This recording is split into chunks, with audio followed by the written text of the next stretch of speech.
It looks fantastic.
Good morning, Tampa Prep.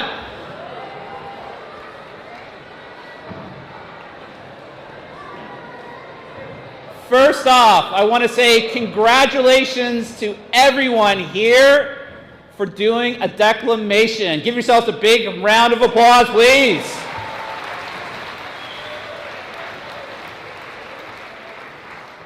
We are super fortunate to have the grade level winners give their presentation to the entire school today. So, with that said, please do this. Turn off your phones now and put them away.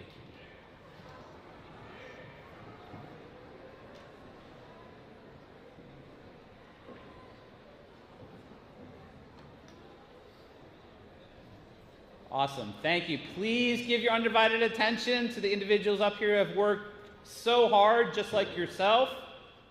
And to introduce the middle school grade level winners is Mr. Finland. All right, before we get started, I think we also need to recognize another group.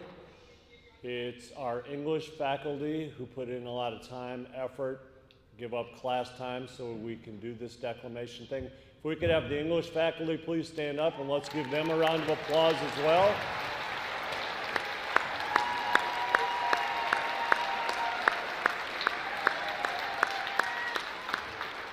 All right, we're going to start with our 6th grade declaimer. He's really excited. Alex Mitsopoulos.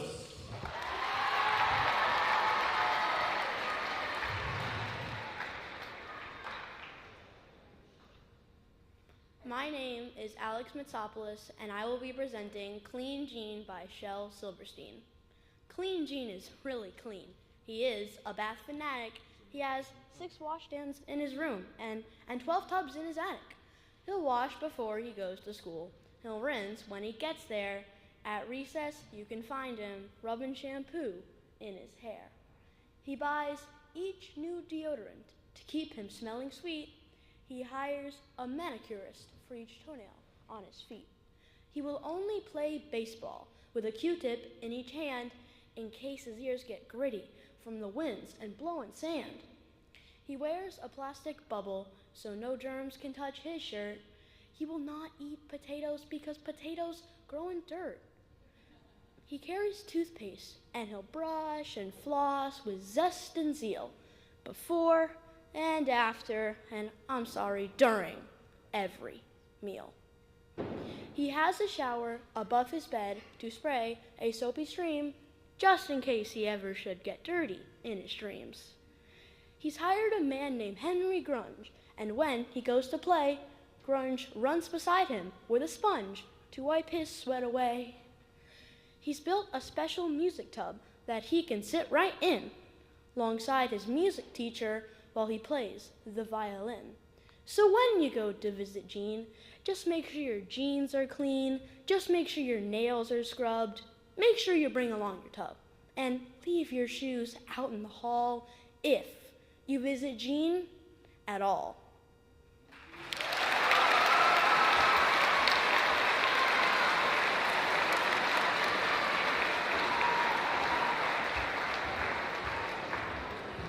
All right, Alex.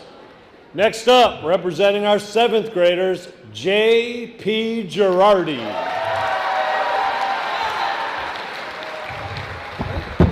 Whoa, that is loud. Whoa. Hi, I'm J.P. Girardi, and this is Help by Shel Silverstein.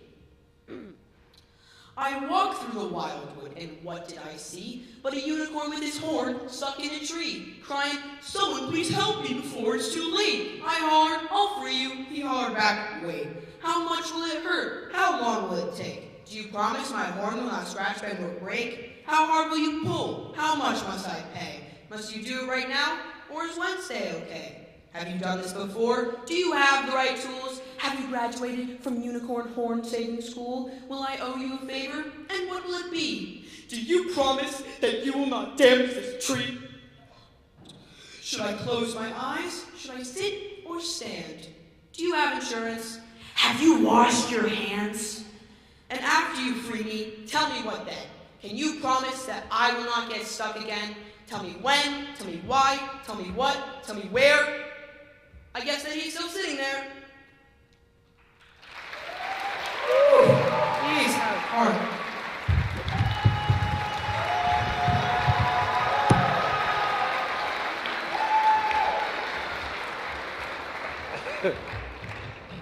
All right, now our 8th grader, Mila Zuzjevic.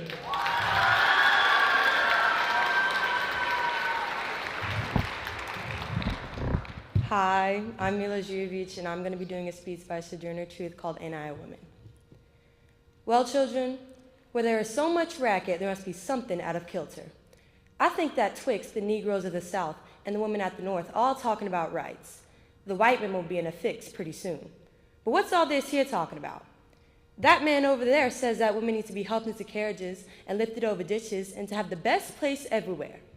Nobody helps me into carriages, over mud puddles, or gives me any best place. And ain't I a woman? Look at me. Look at my arm. I have plowed and planted and gathered into barns, and no man could head me. And ain't I a woman? I could work as much and eat as much as a man, when I could get it, and bear the lash as well. And ain't I a woman? I have borne 13 children, and seen most all sold off to slavery. And when I cried out with my mother's grief, none but Jesus heard me. And ain't I a woman? Then they talk about this thing in the head. What's this they call it? Intellect. That's it, honey.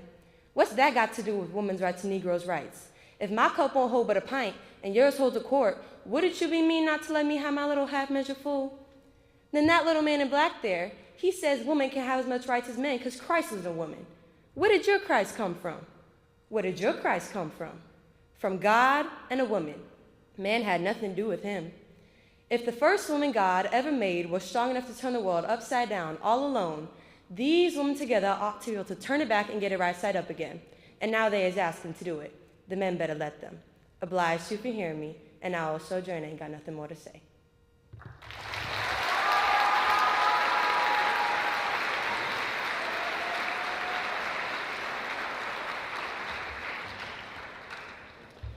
All right, for ninth grade, we have Zara Sparkman.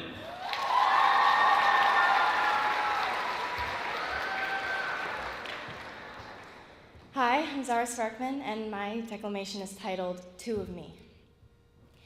I am two people that used to be one, smiling and cuddling up in one family bed. Two people separated by just 3 miles in between houses. I pack my life up every other weekend and say goodbye to one life as I enter another. Two people, two houses, two homes. Divorce is not pretty. It's not simple. It's not straightforward. It's not talked about. When I tell people my parents are divorced, it's always, oh, I'm so sorry, or oh, I'm sorry, I didn't know. Do you look at me differently when I tell you this? Do you feel sorry for me? It's okay. It's no big deal, I'll say, every time. Because who wants to listen to the story of a random girl's parents' divorce? Trust me, I know that's no one's ideal. It's uncomfortable and awkward, and the subject changes quickly. You can talk to me, they end with, looking at me with this pity in their eyes. But how could I talk to someone about that? How could I tell them that whenever I'm at my mom's house, I think about my dad without his children? How I think about my mom, all alone with our cats and dog, working as hard as the president? I can't, so I'll say it's fine and move on. When one finds out their parents are getting divorced, at least in my experience, it almost doesn't feel real at first. You think that it'll all be resolved and that your parents will come to you a few hours later saying they made a big mistake and that our family's back to being perfect, if perfect is even the right word. No one can really have a perfect family. Everyone has ups and downs, and divorce is perfectly normal. But when it happens, it feels like you aren't normal, like something went especially wrong and you're right in the middle of it. It sometimes makes you feel like you're the problem even though you know you're not. It feels like you have to pick sides in fights. It fills you with guilt whenever you have to say goodbye to one of your parents. I'm fortunately very lucky to see both of my parents almost every day, and I'm endlessly grateful for that, because it's definitely not the case for others. All children with divorced parents experience it differently and feel different emotions. However, the one common feeling is the longing for your family to be under one roof, to have one home like everyone else. But sometimes, two homes isn't really that bad. Home is more of a feeling when you have divorced parents. Since you have two houses, that big idea of my home isn't really correct. So home to me is wherever my favorite people, my family, are.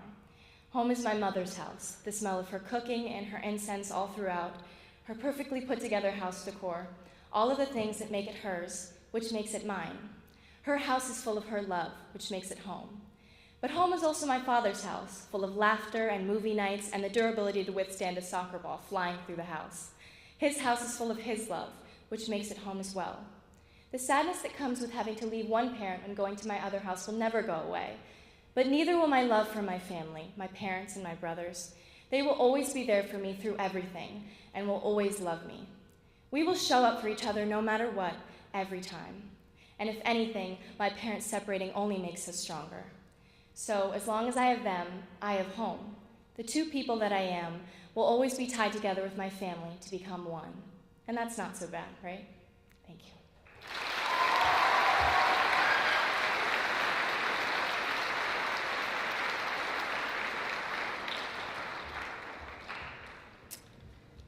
For 10th grade, Gabby Maxwell.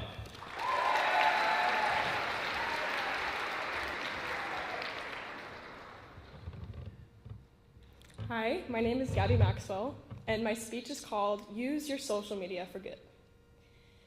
According to Forbes, an estimated 4.9 billion people use social media globally. Around 1/2 of the world's population uses social media, where the average person spends 145 minutes on it daily. To put that into perspective, 145 minutes of social media daily equals 1,015 minutes weekly. And if the average person maintained this usage over 73 years, they would spend almost 5.7 years on social media. Almost 6 years spent scrolling on a device, time that you will never get back. Now, I'm not here to convince you to delete your social media because I know I most likely won't be able to. But I'm here to convince you to use your social media for good. It is impossible to predict what someone else is going through and how they will interpret your messages online. Additionally, there are so many amazing opportunities that you could be missing out on because of your tireless scrolling. Have you ever seen that cliche movie scene that sounds a little bit like Give Me Your Lunch Money Nerd, where the football player pushes the kid with glasses against a locker? Yeah, I think we all have. It is the epitome of high school bullying. Today, bullying looks very different because of the rise of technology. It now takes the form of TikTok hate accounts, private stories, and group chats made just to talk about you, stalking locations and being followed, and being spammed across all platforms. Trust me when I say that I have experienced every one of those. Our generation makes decisions digitally without even realizing or caring that there is another person, a human being on the other side of the screen. I was that person. When I was in 7th grade, I was treated horribly on social media, and the impacts it had on me are glaringly obvious, even today. For example, I often avoid going to the mall, the nail salon, restaurants, and even the grocery store because it makes me anxious. And when I do go to these places, I find myself constantly scanning the room, making sure I don't see one of them. This behavior happens subconsciously, and I feel like the root of my social anxiety is what would happen if I did see one of them, and how would it make me feel? To them, it was all a joke. To them, it was entertaining. To me, it meant everything. What's even more painful is that I am so insignificant to them and their lives, but my life will never be the same because of them. My point is that social media should not be used as an outlet to mistreat people. No one should have to go through what I went through, and we need to spread awareness about abusing social media.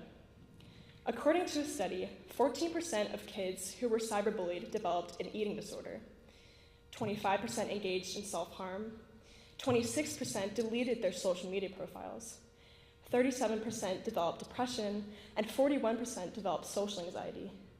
These people are our friends, classmates, teammates, and siblings. These people, including myself, have suffered silently for too long, and it's time to come together to change this overlooked issue that so many teenagers can relate to. So, I urge you to use your social media for good, because something that is a joke to you might not mean the same to someone else. I urge you to use your phone to create video diaries, capturing your summer adventures. I urge you to watch the Taylor Swift Long Pong studio sessions. I urge you to use your phone to connect with someone from another country. I urge you to use your phone to try a new recipe. And I even urge you to turn off your phone every once in a while and be present in the moment. Use your phone to explore all of the unknowns of our world and not to bring another person down. Thank you.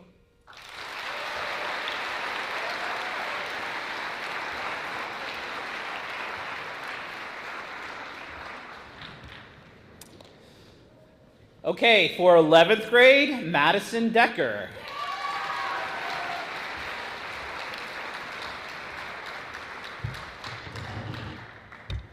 Hello, my name is Madison Decker, and for my declamation, I'm going to be trying to loosely answer the question, does beauty matter? In 3 to 5 minutes with my very limited perspective of being a teenager. So beauty's complicated because unlike math and climate change, which are both undoubtedly real, beauty's subjective. Yet, at the same time, a universal concept shared by everyone. Seems kind of hard to tackle, right? If you were to ask people what they thought about the purpose or the benefit of being pretty you get a lot of varying different answers, with varying degrees of narcissistic disorders attached to them. Some people will tell you it gets you power, a kind of inherited greatness. Some people will say it gets you only unwanted attention, and others will straight up say a better life. No matter what, however, regardless of who you ask, their age, their gender, or their background, everyone will have at some point cared about the way they look. So does being pretty matter? Or more specifically, does the way you look matter? Well, honestly, I have no idea. I mean, I really couldn't tell you off the top of my head, but you know who can? Google. And Google said to ask science. So science said that one proposition to the confounding mystery that is beauty is that biologically it mattered. Darwin had one thing right, and it was that evolution is very much real and a thing and still impacts our daily lives today. So much of why we are the way that we are is because of what evolution has allowed us to be. We talk, interact, make connections and assumptions about people, the environment, and ourselves because that's what kept our ancestors from being eaten by tigers 100,000 years ago. The fact that we covet beauty today is a sign that at some point the way we looked dictated whether or not our genes were desirable enough to pass on to the next generation. And I mean, it only makes sense, right? In a world before indoor plumbing, DoorDash, and WikiHow weren't common commodities, you had to be able to make quick assumptions about the places, suspiciously tiger-shaped objects in the corner of your eye, and the people you encountered, whether or not to assess if they were a threat, or if you wanted to, have kids with them, because, hey, people dropped like flies back then. I mean, you had to act fast. And also, we were pretty dumb, i.e. no Google, so that's essentially all we had to go off of. So, scientifically speaking, whether or not the way you looked was desirable mattered. Therefore, beauty mattered. But does that still apply to today's society in the way that we think it does? Because yes, the way you look mattered in a world where your ability to power your way through a mammoth and have 8 kids before you were 13 dictated whether or not you survived.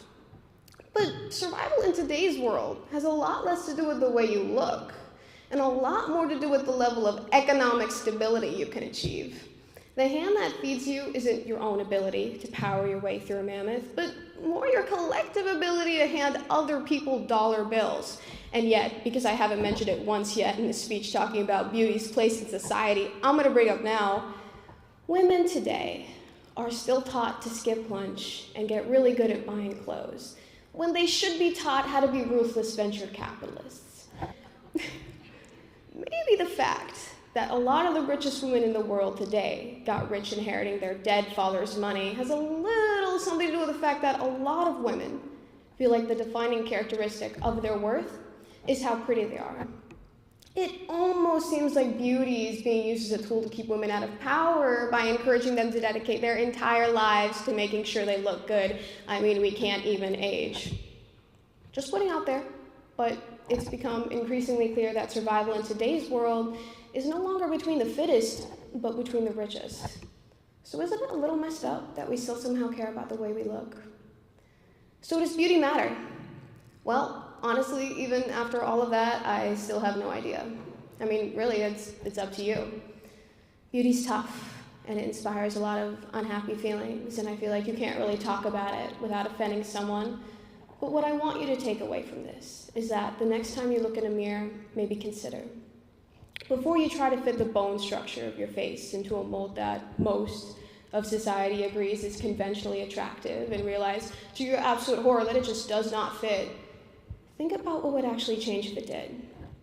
Would your life improve?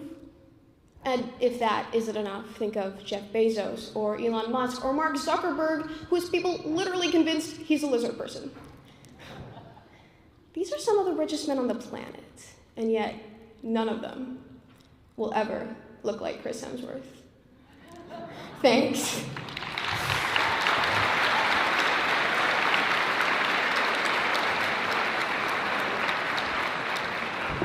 All right, so we can fix this real quick.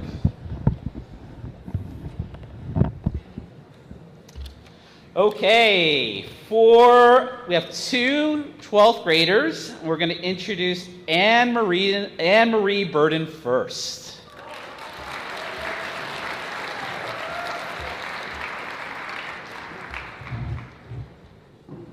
Hi, my name is Anne Marie Burden, and my declamation is titled, Fish Are Neither Friends Nor Food. I am afraid of fish. God, that feels good to say out loud. I feel like I get stuck inside my own body when I look at one. Fish are disgusting. They should have never been created. I know they're good for the flora and fauna of this beautiful place that we call Earth. I just can't fathom why they make me feel this way. My mother tells me that when I was little, I used to love frozen fish sticks. I was a toddler and didn't know any better. Or my mother is delusional, because now in my mostly sane mind, I can't even attempt to be near the seafood section in the grocery store. When I was 7, I was a very competitive swimmer. I held a few records and titles in my name, but there was always something holding me back. One Saturday, my father decided it was a good idea to take me to the beach. Keyword being beach there. Now I put on my brave face and goggles and was ready to conquer this fear I have about deep waters. Oh, one thing about me is I'm afraid of a lot of things, but I've gotten over most of them. Now I stomp towards the water with my floaty in hand, ready to greet the great sea ahead. And before I can take a step in, I step on something and slip, falling face first into the sand, scratching myself on my cheek, and greeting my newest bully. Oh, no is right. I let out this horrifying, ear-blasting scream, alerting everyone on the west side of Florida that I, at the ripe age of 7, am afraid of 1, deep pools, 2, big dogs, 3, losing my stuffed monkey, and now 4, fish. Now, some people say that their worst nightmare is going down in a plane crash or getting trapped in an elevator. Mine is merely a building in most densely populated cities, that being an aquarium. What's jail to a fish is hell to me. I walk in being surrounded by glass on all 4 walls. I turn around, nothing. No exit, no escape. Millions of fish start swimming towards me where one tiny hole appears and everything starts oozing out. I can swim, yes, but when Nemo over here touches my leg, it's game over. Crack, it breaks even more. I'm standing in knee-deep water now, running, trying to escape this. I can't. There's nowhere to go. Thousands of fish enter on the floor. Crack, it's up to my shoulders now. Hundreds of thousands of fish. I nearly pass out, and before I can take my last breath, I wake up. At least every week, my brother tells me to get over it. But I don't believe in getting over it, as it's contradictory to what life actually is. You can't just get over something. That's not going to happen. I can try and be more comfortable around fish and being in deep pools, but there's always going to be that thought of, what if? It's human nature to not get over it, and it's life. You never know what's going to come next. It could be death for all we know, and there is no exposure therapy for death. So putting a fish in front of me isn't going to change anything. I'm always going to be afraid of them. Fear is what keeps the body going. It's the adrenaline that makes the hours, the seconds, the minutes, the days, the weeks, the months, and the years still go by. My issues with fish are nonetheless severe. The intoxicating smell, the eyes staring straight into your soul, and the sheer fact that they can breathe underwater. How did they do that?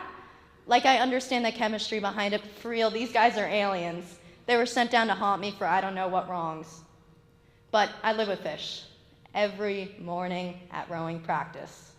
And constant thought of, what if one jumps into the boat? What if I flip? What if a fish falls from the sky and lands on my head? What if I get trapped in an aquarium? Oh God, I don't think I'll ever be able to walk by the seafood section in the grocery store. Thank you.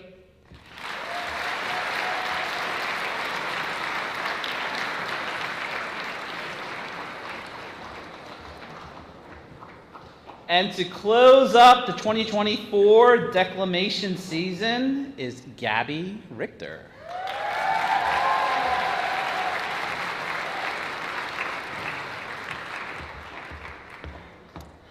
So actually, before I begin my declamation, I just wanted to give like a little sort of coincidence that I love about my topic. But actually, tomorrow, if you didn't know, Billy Joel's actually coming to Tampa with Sting, and so I get to go see him in concert. So you'll see how it connects. But I just thought that was something amazing that occurred on this week, anyways. So hello, my name is Gabriela Richter, and my declamation is titled "Why Vienna" by Billy Joel is the best song ever. Slow down, you crazy child. You're so ambitious for a juvenile. But then if you're so smart, tell me, why are you still so afraid? You may or may not have heard that song quietly playing in the background of a crowded restaurant on a Friday night. or in a romantic comedy movie, thinking, ugh, not this old song again. But Vienna by Billy Joel is in fact the best song in the entire world. Yeah, I said it. Forget about Taylor Swift, Kanye West, Michael Jackson, and every other quite controversial singer. Now, before I start to receive scowls, side eyes, or embarrassed glances, let me explain myself. To make such a bold declamation, I need to emphasize how relevant this is to the Tampa Prep upper school journey we begin as bright-eyed freshman terrapins. As teenagers, only just beginning our lives, we have these weighty expectations to accomplish so many feats without even reaching a quarter into our lifespan. I found that in high school, especially going to a preparatory school, we tend to feel that being normal is not enough for our future goals. Social media has only increased our desire for immediacy, stifling our patience as we scroll in the lottery machine of applications such as TikTok and Instagram. We view these famous influencers who seem supernatural in our eyes, with their hourglass-shaped figure or the perfect ab toning from a somewhat fishy health brand they're advertising, and think, why isn't that what I look like? Likewise, we binge watch these YouTubers who have high-achieving stats to get into a selective college, creating their own business, and helping to solve world hunger without even reaching the milestone of turning 18. It's when I place the stranger record on the turntable and close my eyes that I'm taken away into a different world. When will you realize Vienna waits for you? I find Billy Joel's words comforting as he quietly croons universal questions to his audience of listeners, directly calling out to the people who identify with this constant worry of needing to achieve so much on their ticking biological clock. Why is that? Why do we feel so inclined to have to rush and complete all of our life goals in an instant?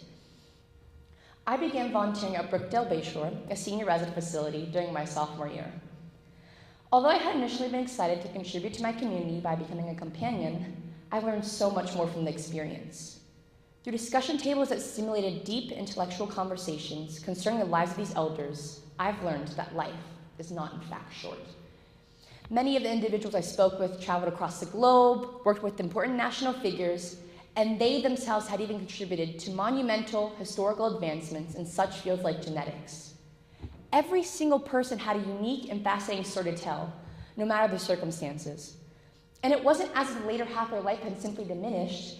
Contrary to the popular belief that old age equals loss of independence, I found myself supporting them to direct their own plays, sing mini performances of opera, and express themselves through different artistic mediums. So, to answer Billy Joel's pleading question that echoes through my soul, my high school years are when I realized Vienna waits for me.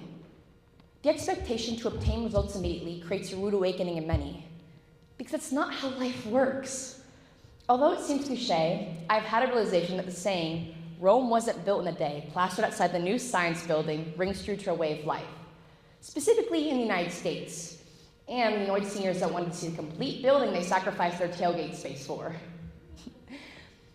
So, Billy Joel said it best himself. Don't you know that only fools are satisfied? And that's what makes life so beautiful and worth living. The trials and tribulations we collectively face as humans to reach that lifelong milestone. I proudly consider myself an avid dreamer who spreads herself thin on more occasions than she should admit. But at the same time, realize it will take endless amounts of laughter, tears, singing, and most importantly, time to obtain certain things in life. If you must take one thing away from my message, besides that you all solemnly swear to give a listen to Billy Joel's music after my declamation, yes, I'm looking at you guys, you should listen to it, let it be to embrace the little moments in life, but know that you can always afford to lose a day or two, because Vienna waits for you. Thank you.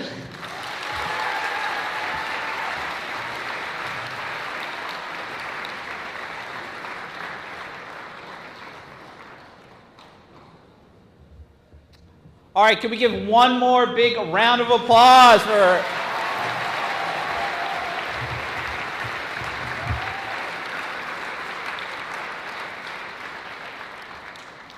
Tomas, where are you?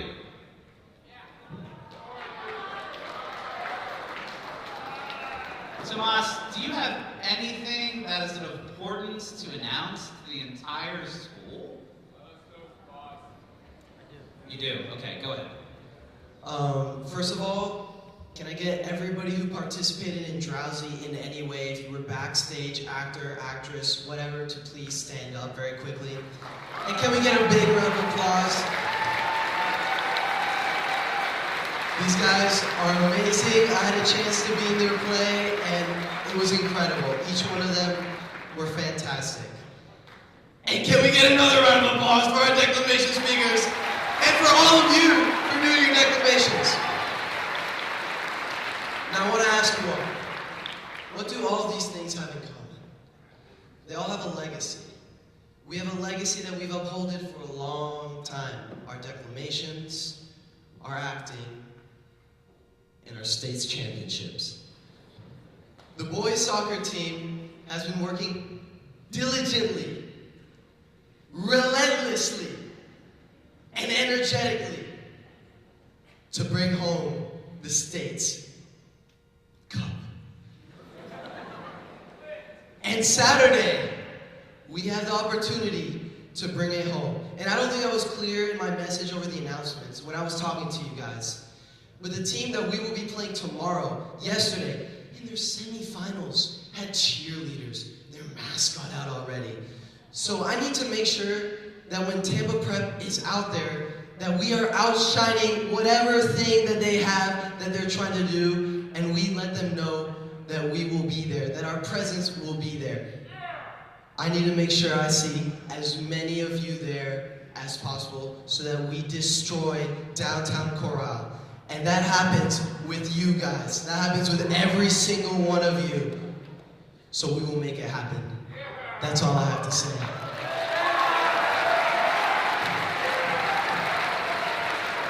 Oh, and can we get all the state soccer players, varsity, to stand up, please?